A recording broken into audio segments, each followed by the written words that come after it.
मंजिल उन्हीं को मिलती है जिनके सपनों में जान होती है। मंजिल उन्हीं को मिलती है जिनके सपनों में जान होती है। पंख तो यूं ही फरफराते हैं, हौसले से उड़ान होती है। जय हिंद दोस्तों, स्वागत है आपका हमारे इस यूट्यूब चैनल परफेक्ट प्रैक्टिस पर। तो आज की इस वीडियो में हम स्टैटिक जीके का क्वेश्चन बैंक सेट नंबर 52 का जो है डिस्कशन करने वाले हैं। और आपको ये वीडियो पूरा देखना है ताकि आप आंसर के साथ साथ डिस्कशन जान पाए और परफेक्ट रिवीजन आपका हो पाए। ये किताब जो है आपके ग्रुप डी एनटीपीसी एग्जाम के लिए बहुत बड़ा मायने रखता है। यदि आप रेलवे के एग्जाम दे रहे हैं तो इस बुक को आपको पढ़ना है और किस तरह से पढ़ना है वो आपको हम इस वीडियो पे बताएंगे और इस तरह से आपका डिस्कशन करना है। हमने जो है 51 तक जो है इससे पहले सारा वीडियो हम बना चुके हैं डिटेल में और काफ़ी अच्छा वीडियो बनाए हैं। तो आप प्लेलिस्ट में जाकर उसको जरूर देखें जो आपकी तैयारी में 4 चांद लगा देगा। तो हम बिना समय को वेस्ट किए हुए शुरू करते हैं। बहुत कम समय में जो है हम इतना कुछ जान जाएंगे, इतना कुछ रिवीजन कर लेंगे कि आप कहेंगे कि परफेक्ट प्रैक्टिस के साथ में परफेक्ट रिवीजन आपका जरूर अच्छा से हो रहा है। तो चलिए शुरुआत करते हैं आज के इस वीडियो को। बिफोर स्टार्टिंग यदि आपने चैनल को सब्सक्राइब नहीं किया है तो सब्सक्राइब करके बेल आइकन को ऑन कर लीजिएगा, दोस्तों के साथ शेयर करके इसको जो है हमारी सपोर्ट कर दीजिएगा। तो चलिए शुरू करते हैं क्वेश्चन से। क्वेश्चन हमारे पास क्या है कि जम्मू कश्मीर केंद्र शासित प्रदेश का प्रथम उपराज्यपाल थे। तो प्रथम उपराज्यपाल कौन थे? ये थे गिरीश चंद्र मुर्मू। कौन थे? गिरीश चंद्र मुर्मू थे। ठीक है। तो जम्मू कश्मीर आपको पता है ये कहाँ पड़ता है? यहीं पे जम्मू कश्मीर में जो कई प्रकार के दर्रा पाए जाते हैं। ठीक है। पीर पंजाल दर्रा यहीं है, बनिहाल दर्रा यहीं पे आपका होता है। ठीक है। तो बहुत सारे दर्रे यहाँ पे पाए जाते हैं। और मनुष्यों में निम्नलिखित में से क्या हो गया? मनुष्यों में निम्नलिखित में से किस विटामिन की कमी के कारण बेरी रोग होता है? तो विटामिन से क्वेश्चन है। बेरी रोग किससे होता है? तो बेरी रोग जो है विटामिन B1 की कमी से होता है, जिसको कि आप थायमिन कहते हो। क्या कहते हो? थायमिन। विटामिन ए को जो है रेटिनॉल कहा जाता है। विटामिन डी को जो है कैल्सीफेरॉल कहा जाता है, जो कि हड्डियों के लिए इंपॉर्टेंट है और ये हमें सूर्य से मिल जाता है। विटामिन सी को जो है ये एस्कर्बिक एसिड कहा जाता है। विटामिन सी की सबसे अधिक मात्रा जो होता है आंवला में होता है, लेकिन ये दूध या मांसाहारी चीज़ों में विटामिन सी नहीं पाए जाते हैं। ठीक है। तो बढ़ते हैं नेक्स्ट। हमारे पास क्वेश्चन क्या है? Question number 3। और मशहूर लिंगराज मंदिर किस शहर में स्थित है? तो लिंगराज मंदिर जो है ये आपका मध्य प्रदेश के भुवनेश्वर में है। कहाँ है? मध्य प्रदेश के भुवनेश्वर में है। ठीक है। आपको पता है मध्य प्रदेश की राजधानी भुवनेश्वर है, वहीं है। मध्य प्रदेश में ही क्या है आपका जो सांची का स्तूप है वो भी क्या है? मध्य प्रदेश में है। भीमबेटका भी कहाँ है? मध्य प्रदेश में है। मध्य प्रदेश में ही जो है मध्य प्रदेश के जो भोपाल है यहीं पे क्या हुआ था? 3 दिसंबर 1984 का दिन याद कीजिए। 3 दिसंबर 1984 का दिन याद कीजिए। यहीं पे क्या हुआ था कि यहाँ पे गैस त्रासदी हुआ था। उसमें कौन सा गैस का रिसाव हुआ था? मिथाइल आइसोसाइनाइड गैस का रिसाव हुआ था। बहुत बार क्वेश्चन पूछा गया है और तो हम तो यहाँ तो कई बार बता भी चुके हैं, इतना बार बता चुके हैं कि आपको जो है भोपाल 19 है ना, सुनते ही आपको सारा बात याद आ जाता होगा। निम्नलिखित में से कौन एक संक्रामक रोग नहीं है? कौन जो है संक्रामक रोग नहीं है ये बताना है। तो मधुमेह जो है संक्रामक नहीं है। संक्रामक का मतलब क्या होगा कि एक व्यक्ति से दूसरे में नहीं होगा, तो वो मधुमेह है। डायबिटीज यदि किसी को हो जाता है तो थोड़ी है कि उसके संपर्क में रहने वाला उसको भी हो जाएगा, नहीं, ऐसा नहीं है। मधुमेह जिसको कि डायबिटीज कहते हैं, ये इंसुलिन की कमी की वजह से होता है। इसीलिए मधुमेह के जो रोगी होते हैं उसको इंसुलिन का इंजेक्शन दिया जाता है। ठीक है, ध्यान रखना है। आगे बढ़ा जाए तो आगे बढ़ना है।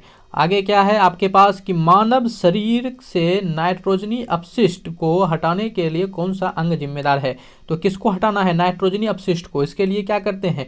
जो आपका किडनी होता है वो जो होता है मतलब छान के जो होता है नाइट्रोजनी पदार्थ को हटा देता है। नाइट्रोजनी पदार्थ अपशिष्ट का मतलब क्या हो गया? आम भाषा में जिसको मूत्र कहते हैं उसको। ठीक है। तो ये किसके द्वारा होता है? किडनी को क्या कहते हैं? गुर्दा। किडनी क्या कहते हैं? गुर्दा कहते हैं। इसी को जो है वृक्क भी कहा जाता है। ठीक है, जो कि उत्सर्जन से संबंधित है। जिगर को जो है आप लीवर भी कहते हो और जिगर को जो है आप यकृत भी कहते हो ना, यकृत भी कहते हो। और अग्नाशय को जो है पूर्ण पाचक रस कहा जाता है, क्योंकि इससे वो सारी रस निकल जाता है जो कि पाचन की क्रिया के लिए इंपॉर्टेंट होता है। फेफड़ा को फुफ्फुस कहते हैं और क्या कहते हैं? फुफ्फुस कहते हैं। फुफ्फुस के माध्यम से भी जल का मतलब जल बोलते हैं, रक्त का जो है तो शुद्धिकरण होता है और गुर्दे के माध्यम से भी रक्त का शुद्धिकरण होता है। और जो आपका होता है ना, ये इसके द्वारा भी हुआ करता है। तो ये भी ध्यान रखना है। साथ ही साथ बढ़ते हैं नेक्स्ट कि प्रसिद्ध कार्टूनिस्ट R.K. लक्ष्मण ने किस कंपनी के लिए गट्टू नामक कार्टून बनाया? तो गट्टू नामक कार्टून जो है किसके लिए बनाया था आपका? ये R.K. लक्ष्मण ने ये बताना है। तो किसके लिए बनाया था? ये एशियन पेंट्स के लिए बनाया था। किसके लिए? एशियन पेंट्स जो है उस कंपनी के लिए बनाया गया था। ठीक है। संवेग का एसआई मात्रक क्या है? तो संवेग मोमेंटम का एसआई मात्रक क्या होता है? तो देखिए संवेग का एसआई मात्रक क्या होता है आपको यदि पता है तो वो हो गया किलोग्राम मीटर पर सेकेंड, लेकिन नहीं पता है तो आपको सूत्र याद होगा संवेग क्या होता है, ये आपका द्रव्यमान और वेग का गुणनफल होता है। ठीक है, तो संवेग बराबर क्या होता है, P बराबर mv।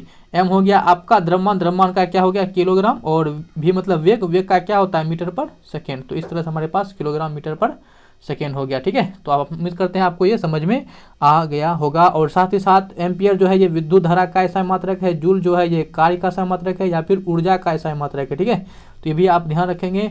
रिवाइज तो हो रहा है अच्छा से, तो वीडियो को लाइक शेयर सब्सक्राइब करने में कसरत में ज़्यादा से ज़्यादा जो है क्या कीजिए ना, लोगों तक शेयर कीजिए, ताकि हम जो है आपका है ना ज़्यादा ज़्यादा लोग जब हमारे लक्ष्य तक पहुँच जाएगा सब्सक्राइब उतना, तो हम जो है फेस दिखा के आपके सामने आएंगे और मैथ का ऐसा सॉल्यूशन करेंगे और ऐसा क्वेश्चन लाएंगे जो कि आपके एग्जाम में A to Z same to same मिलेगा। ठीक है, तो इतना ध्यान रखिए, ये तो कुछ नहीं है, मैथ को भी हलवा बना देंगे। ठीक है, आपका नजरिया नहीं बदल गया तो फिर कहिएगा। ठीक है, तो बढ़ते हैं नेक्स्ट बढ़ते हैं। नेक्स्ट हमारे पास क्या है कि इल्तुतमिश के शासनकाल के दौरान विशेष गुलामों, अरे क्वेश्चन ऊपर वाला छूट गया लगता है क्या, हाँ ऊपर वाला क्वेश्चन छूट गया था। भारत के उच्चतम न्यायालय द्वारा दिए गए निर्णय देश पर बाध्यकारी होते हैं, यानी कि यदि भारत का उच्चतम न्यायालय कोई निर्णय दे देता है तो उसको मानने के लिए कौन सा जो है बाध्य है, ये बताना है। ठीक है, तो जब उच्चतम न्यायालय का निर्णय आ गया तो जितने भी आपका जो भारत का न्यायालय है वो सभी क्या हो जाएंगे, इसके लिए बाध्य हो जाएंगे। क्या हो जाएंगे, सभी बाध्य हो जाएंगे। तो भारत के जितने भी न्यायालय है सभी को ये बाध्य होना पड़ेगा। तो ऑप्शन हमारा डी हो जाएगा, क्योंकि उच्चतम न्यायालय ने ये आदेश का है तो उसको कौन भला तोड़ सकता है। ठीक है, तो क्वेश्चन क्या है कि इल्तुतमिश के शासनकाल के दौरान विशेष गुलामों को सैन्य सेवा के लिए खरीदा जाता था, जिन्हें देश के नाम से जाना जाता था। तो सैन्य सेवा के लिए जिसको खरीदा था, गुलाम को जो है सैन्य सेवा के लिए खरीदते थे, तो उस गुलाम का नाम क्या था ये बताना है।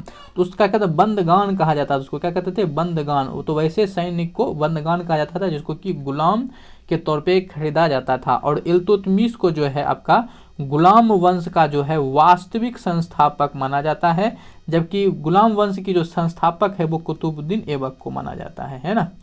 कुतुबुद्दीन ऐबक जिसने कि 2.5 दिन का झोपड़ा बनाया था। 1857 के विद्रोह के बाद ब्रिटिश सरकार द्वारा भारत में निम्नलिखित में से कौन सा परिवर्तन नहीं किया गया था।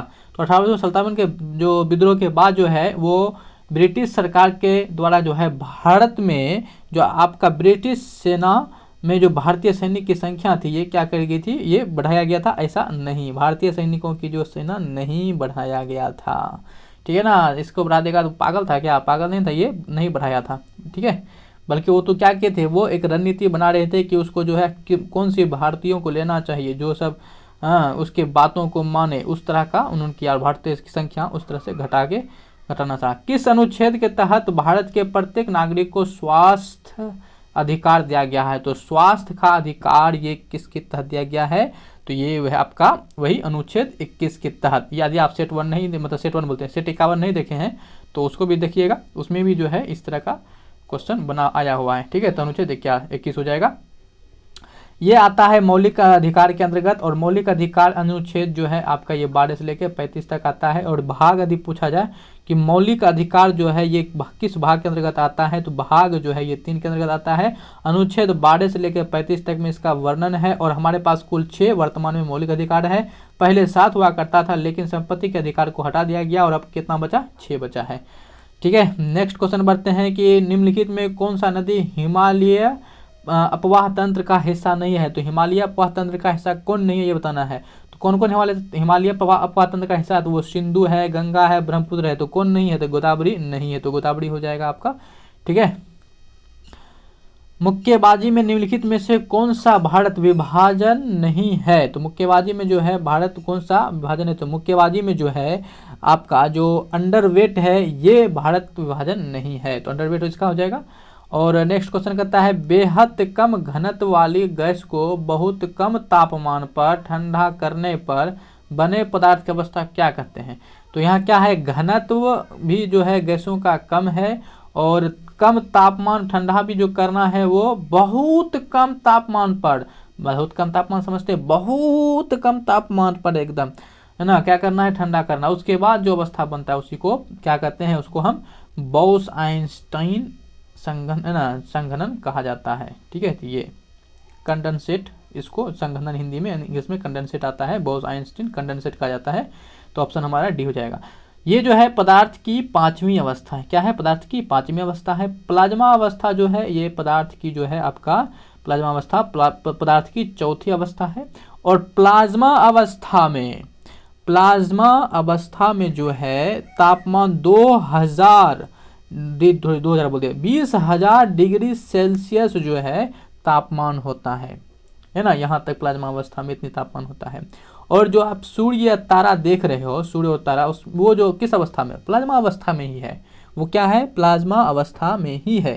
ठीक है, ये ध्यान रखना है। बाकी पदार्थ की तो अवस्था होता है ना, ठोस, द्रव और गैस, ये होता है। ये तो सामान्य अवस्था, सामान्य 3 अवस्था, लेकिन कुल 5 अवस्था, इसको भी इंक्लूड कर लीजिए। धार्मिक ग्रंथ त्रिपिटक किस धर्म से संबंधित है? सभी को याद होगा।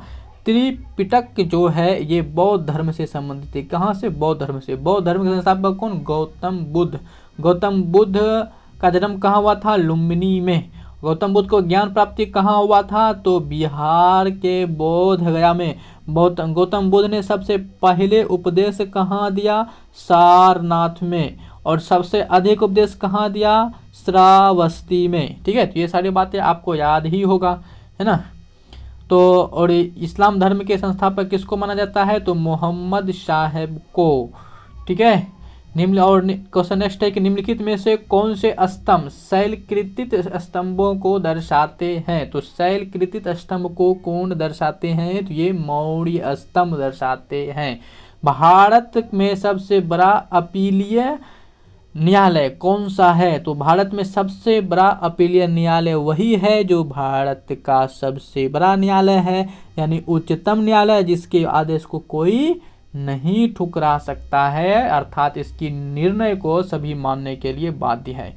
किस शिक्षा आयोग ने यह तर्क दिया था कि यूरोपीय शिक्षा से भारतीयों के नैतिक चरित्र का उत्थान होगा? वाह जी वाह, यूरोपीय शिक्षा से भारतीय संस्कृति नैतिक का चरित्र होगा, क्या बात है। तो ये कौन था? वही कौन था? ये वुड डिस्पैच था। वुड डिस्पैच था। और ये वुड डिस्पैच कब ईस्वी बताइए? 1854, है ना। गवर्नर बताइए? लॉर्ड डलहौजी थे, है ना। डलिया में डाल दो इसको। ठीक है, इरविन रिपोर्ट जो है ये 1930 को आया था। कब? 1930 को। ठीक है, उम्मीद करता हूँ आपका रिवीजन हो रहा अच्छा से। चलिए आगे बढ़ते हैं। भारत की भौतिक विशिष्टताओं के संदर्भ में कयाल क्या होता है? तो कयाल का मतलब जो होता है, क्या होता है ये बताना था। कयाल का मतलब क्या होता है? अप्रवाही जल। क्या होता है? अप्रवाही जल, जिस जल में प्रवाह नहीं होता है उसी को कयाल कहा जाता है। ठीक है, क्वेश्चन नेक्स्ट हमारे पास क्या है कि नेक्स्ट और लास्ट, ओलंपिक रिंग में निम्नलिखित में से कौन सा रंग नहीं होता है? तो ओलंपिक में कौन सा रंग नहीं होता है? तो गुलाबी नहीं होता है। हरा, लाल और नीला होता है, गुलाबी नहीं होता है। और जो नहीं होता है वही हमको बताना था, तो आंसर हमारा जो है यही हो जाएगा, गुलाबी। तो उम्मीद करता हूं दोस्तों आपको वीडियो पसंद आया होगा। तो प्लीज़ इस वीडियो को जरूर लाइक करके अपना रिस्पांस दें। और हमने जो क्वेश्चन पूछा है और आपको ये वीडियो कैसा लगा हमें कमेंट करके जरूर बताएं। आपकी लाइक और कमेंट जो है हमारी हौसला को बढ़ाता है, हमें मोटिवेशन मिलता है। तो वीडियो लाइक और कमेंट जरूर आप करके हमें बताएं। और वीडियो पे यदि आप चैनल पे नए हैं और यहाँ तक पहुँच ही गए हैं तो इसको जो है सब्सक्राइब जरूर कर दें। और जो है आप वीडियो को शेयर जरूर कर दें। तो मिलेंगे किसी नेक्स्ट वीडियो में बहुत जल्द, तब तक के लिए जय हिंद, बाय।